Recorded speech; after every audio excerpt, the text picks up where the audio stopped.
Hello everyone, thank you for joining us again and welcome back to our channel.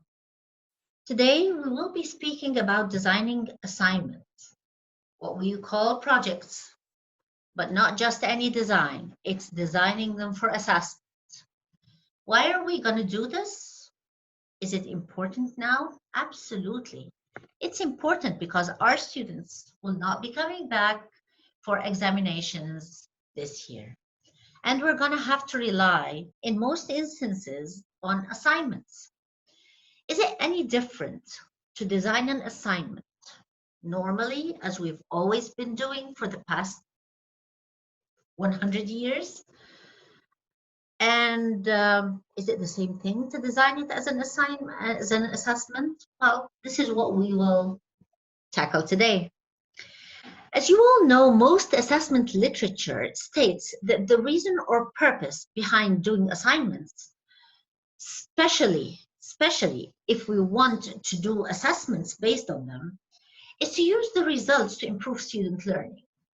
Guess what? It's not that easy. It's not just a simple statement that we can just say and then run. It needs to be unpacked. So, what is an assignment? An assignment is an academic product that the student produces for all of us. They give it to us and they get to work on it on their free time when they are relaxed, actually. Not just that, it also provides an opportunity for the student to synthesize something and to learn by doing, practice, and to demonstrate that they have actually achieved the objectives of that course or of the learning that they have done. It's not just as simple as that, it also has another added value because it's kind of proof and evidence for the teacher to be able to make an assumption or a grade that the student deserves. So an assignment is actually an opportunity for the student to practice and show, and then it gives results and evidence, which for me are proof of the learning. But not just that, this proof can be transferred into grades. And for me, I can make assumptions, maybe pass or fail, or maybe A, B, C, D, regarding the student, based on these the proof that I have in hand. What do I do all this time while we are sitting there and the assignment is going on? Do we just sit there? Absolutely not. You're never going to just sit there. While students are performing their assignments, they need your support. They need you to tell them where to look, what information accesses they have, if there are documents that you can share with them. But the most important thing that you need to share with them is the outline and what is expected of them. So you don't just tell them, go and do the assignments and come back. They need from you an outline for what are you expecting when this assignment comes back.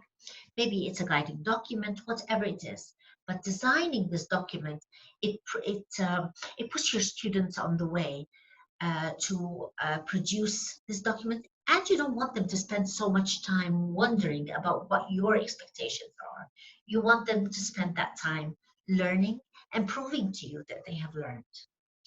After that, when you have got this assignment in your hands, you start generating results and evidence out of it, and this is where you're evaluating the work of the student. When this is done, you go to the second step where you make a summative assumption about whether or not the student has learned, whether or not the student deserves to be promoted to the next year, or maybe you will be thinking about giving them feedback for their own learning. It depends upon where this assignment is positioned in your course. What is good about this assignment thing, and what is good about using it in assessment? The most important thing, you can actually assess higher cognitive functions. You can assess whether or not the student can synthesize this work and synthesize all this knowledge and give you a product at the end. This is something that we did not assess easily by conventional assessment methods. It took so much effort for us to be able to do this. Finally, you can do it through assignments. the beauty of this as well is that you can actually mirror the future of the student. So if your student is to become a physician in the future, you can actually put them in that situation, and your assignment could be maybe create a management plan for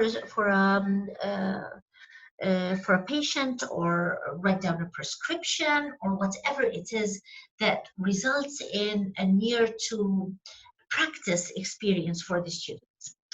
The third thing is many skills, by the way, can be assessed. You can assess integration skills, group work, lots of skills that you can assess through assignments. But you need to keep asking yourself a few questions first. Ask yourself, is this going to be an individual assignment or a group work? Is it going to be one assignment per student or multiple assignments? How am I going to motivate my students to bring out the best in them and show me that they have actually learned? And will I give feedback based on this? And will it be feasible to give this feedback? How many students do you have?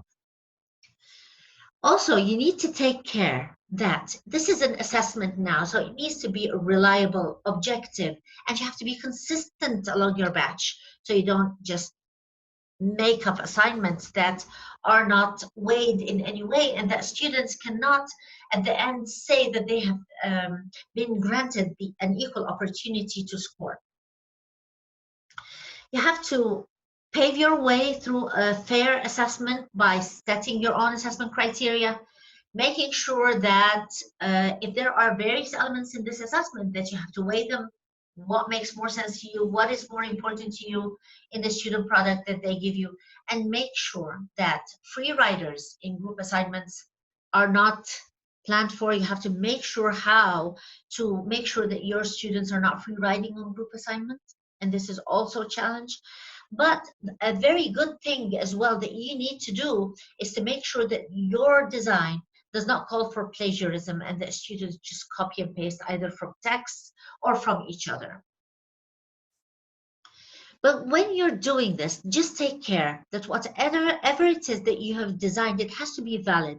So it has to assess what you actually want to assess, the skill that you have assessed. This is number one. Number two, make sure that this skill is something that is integral in your course. So you just don't assess writing skills, for example, in a physician prescription course. It makes no sense. The second thing is make sure that the grading system that you have put in place has made this assignment reliable. So whenever this assignment is graded, it's supposed to generate the same or near same result for each student. Make sure your process is transparent all through the way. If you have a process, make it announced. If you have grading criteria or scoring criteria, just make sure that the students have them and they are handy to all students. There are some tips on design, though, take care, that we have put together for you. Number one, as you can see, have clearly defined learning outcomes. List skills and abilities implicitly and explicitly, all of them, into a complete list. Check if you are over-assessing. Formulate assessment criteria to match the outcomes and the skills. Design an opportunity for plagiarism. Design out an opportunity for plagiarism. We'll say what that means in a minute. And select marking schemes to suit the assessment and the assessment criteria. Provide feedback forms which reflect the assessment criteria. Number one, how are you going to define learning outcomes? Make sure that each task that you are assessing has a specific set of outcomes that you are assessing. So these outcomes, they have to be measurable, of course, and they have to be reflected in the specific course that you are assessing. Make sure of that by aligning this with the course aims and inform the assessment criteria to make sure that all of these are aligned together. Make a list of all the skills and abilities, either implicit or explicit, that are required in this learning outcome. It's a list. And then make sure, have they explicitly been taught in your classrooms or not? And make sure as well that these skills have been, the students have been given the chance to assume these skills and abilities. Not This is not an assumption from your side. Just make sure that this learning has actually happened in the classroom. Then ask yourself, am I over assessing or not? Has this been assessed anywhere else in the course? If it has, just mark it out and redesign your assignment. But then you will be asked to formulate assessment criteria to match the outcomes and skills. This is not just for fun. It's to make sure that your assessment is reliable, and that whoever comes to evaluate that student will provisionally get almost the same ranking or grade, or at least acceptance or non-acceptance of the assignment. So you have to have standards and criteria set in place. And we will speak about this a little bit more in the coming video. So students have to be aware of these standards and make sure that their interpretation of the standard is equal to your interpretation, because students don't always understand us the way we would like to be understood. So when you're designing, we just want you to take care. Don't design for plagiarism. How do we do that? We do that when we actually reuse essay titles that have been used last year or are used among students. So for example, I give the whole batch the same essay with the same title. That's a call for plagiarism. When you set general questions, not specific and not specified to students, so you're calling for them to just copy and paste either from text or from each other.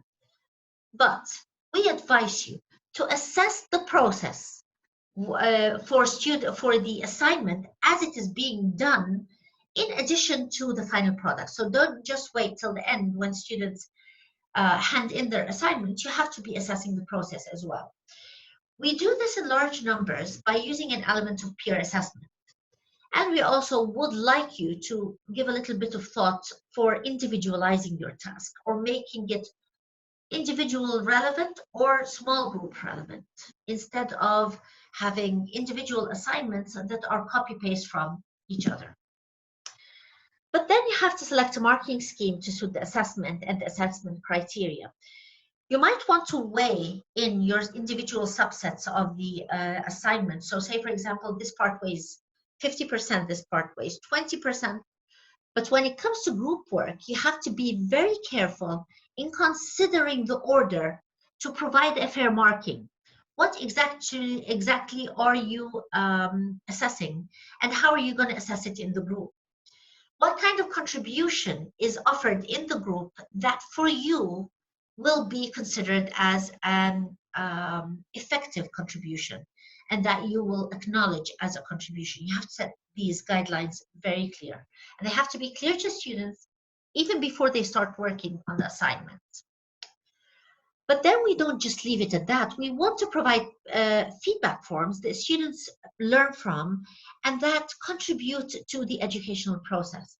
So you ask yourself, what is the aim of the feedback? Are you trying to motivate the students to learn more, or are you encouraging reflective learning, for example? So in that case, we have to just make sure that our feedback comes in question form. You align your feedback with the assessment criteria. Make sure, yes, this is my feedback. Is it the same as the things that I told the students that I will be assessing, or is it just generated out of the blue? Using self-assessment and peer assessment is also very good, because it can help you assess the students and help the students to understand and internalize the assessment criteria and standards. So using an element of self-assessment and peer assessment is also very valuable. You have to make sure that whatever you do is your plan. So using assessment, using assignments as assessment is not just haphazard. It's a plan. It's a plan that comes in 3 stages. Number 1, first stage, what do you want to assess exactly? Just make sure you have defined what you want to assess. Number 2, Design the individual tasks and make sure that these tasks come out with a product that you will receive from the students. Number 3, you set the criteria for assessment and give feedback based on that. Thank you so much for being with us today. This is not the end of our topic because we have another video coming up and possibly more. In the next video, we will be discussing how to set assessment criteria and how to give student feedback based on this assessment criteria, especially in large numbers of students. So please stay tuned. Thank you, and hopefully this was of use to you, and hopefully we will be seeing you in the coming video. Thank you so much.